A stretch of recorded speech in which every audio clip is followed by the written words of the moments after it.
Now, a catastrophic bleed is a bleed where somebody can lose a critical amount of blood in a very short space of time.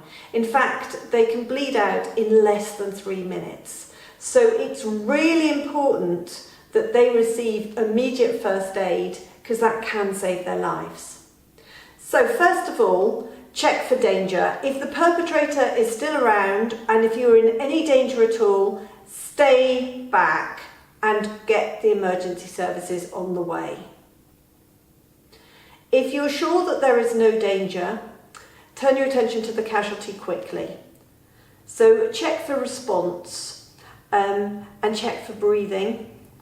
And if they are unconscious and not breathing, this is the one occasion, if they're having a major bleed, that takes priority over and above CPR. Because if you are taking time to give compressions and do CPR whilst they're bleeding out, it will be too late to save them. So the key thing is to establish quickly if it is a catastrophic bleed or a controllable bleed. If it's a controllable bleed, get it under control very quickly and CPR immediately becomes your priority once more. If it is a catastrophic bleed, you first of all need to establish a few things. One, if the implement is still in the wound, never ever remove it. So if there is something in a wound, what you will need to do to try and stop the bleeding is to apply pressure around it. If you're dealing with bleeding, please wear gloves.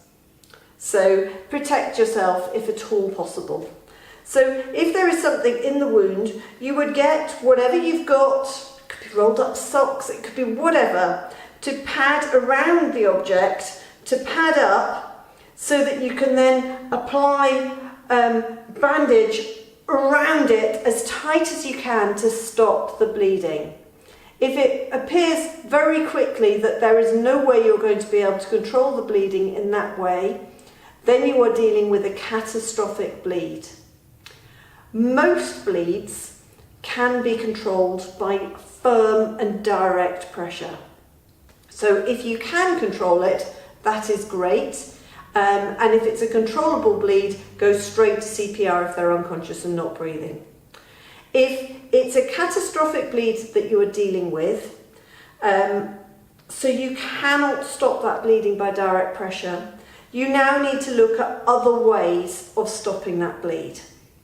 So if you are able to use a tourniquet, and if you have a proper tourniquet, then please use it. Now, most of us don't have a tourniquet with us in the community. And a tourniquet is only useful if it's a wound on the limb, and if it's a wound where you can easily get a tourniquet through, and by occluding the blood supply just above the wound, that you can stop the bleeding that way.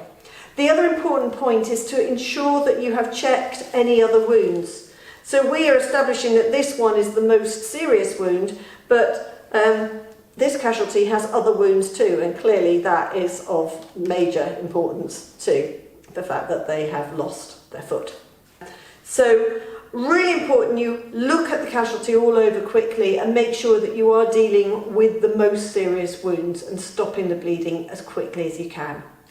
So if you have got a tourniquet, obviously you are wearing your gloves, you would put this tourniquet on the limb, you would put it just above the wound,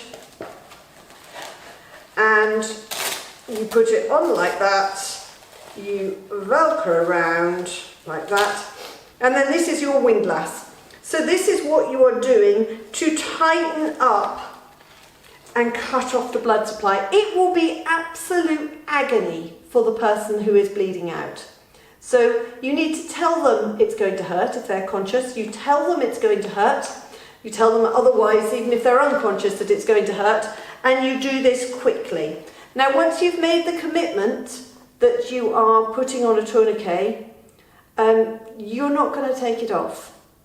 So this is a commitment that this is the only way to stop this bleeding. you're going to put it on, and it will not be removed until it's removed in hospital by a doctor. So you put this on like this, you do it as tight as you possibly can. If you're not putting it on tight enough, it is possible that it can make the bleeding worse. So you put it on as tight as you can, you tuck it in here, put this across, you put this across here, and you would write the time that you applied that tourniquet. Now, really important that you tell someone, so when the emergency services come, you tell them that there is a tourniquet applied, and you tell them what time it is applied. And they will make sure that that is a priority and that they communicate that to the hospital as soon as they get there. Okay, now most of us haven't got these sort of tourniquets with us out in the community, so what is suitable to use if you need to improvise? So, people often think a belt would be good. Now, a belt is the right sort of size, depending on the width of the belt. You want something ideally sort of 1.5 to 2 inches wide. Now, you can put a belt on like this, and you can pull back. However, it depends how strong you are as to whether or not you can pull it back tight enough and sustain it to actually cut off the circulation in order to stop the bleeding. So if you have a way that you can support and sort that so that you can do it, then a belt's a possibility. However, I would say it is not ideal. So better than that would be something like a scarf, or if you've got an ordinary first aid kit, one of these good old triangular bandages, you want to fold it up into something that is about 1.5 to 2 inches. You don't want it too tight or too small, because then it will dig into the flesh when you are putting the windlass round.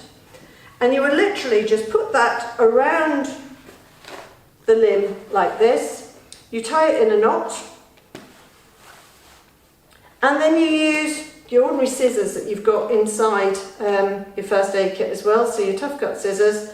You would tie that off like that, and then that becomes your windlass.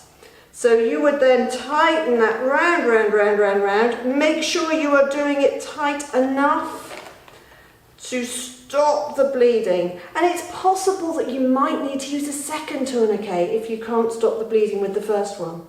When you get to the end, you tie it off like that so that it is firmly tied off and not going anywhere. Okay, again, you need to write the time on it somewhere very obvious and make sure the emergency services know that that person has got a tourniquet on them. Okay, now that's okay if you've got a wound in a limb. A couple of things, you wouldn't put a tourniquet on a joint. So if the wound is around a joint, you put it just above the joint. Otherwise, you put it literally just above the wound. As I said before, you might need to put another one on, which you would put on above.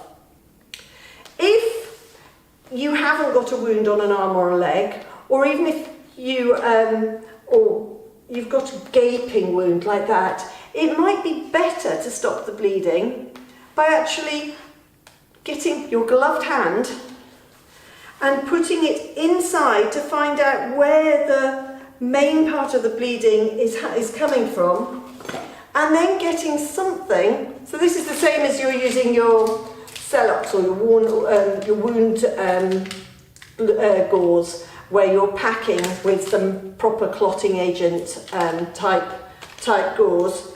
What you are doing here is you are finding where the bleeding is coming out, and you're packing the wound.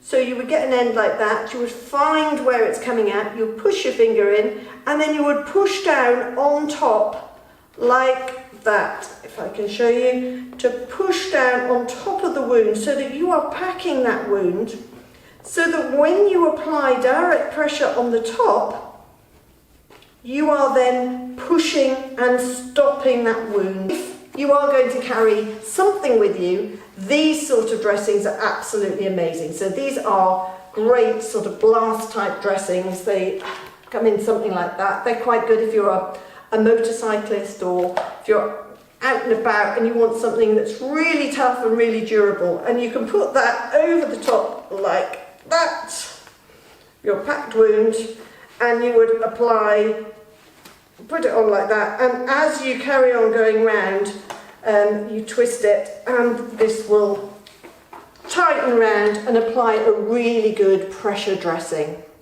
Get them to hospital as quickly as you can. Keep monitoring for signs of shock, and keep them warm, keep them dry, elevate their legs if possible. And hopefully that's been helpful to help you treat a catastrophic bleed.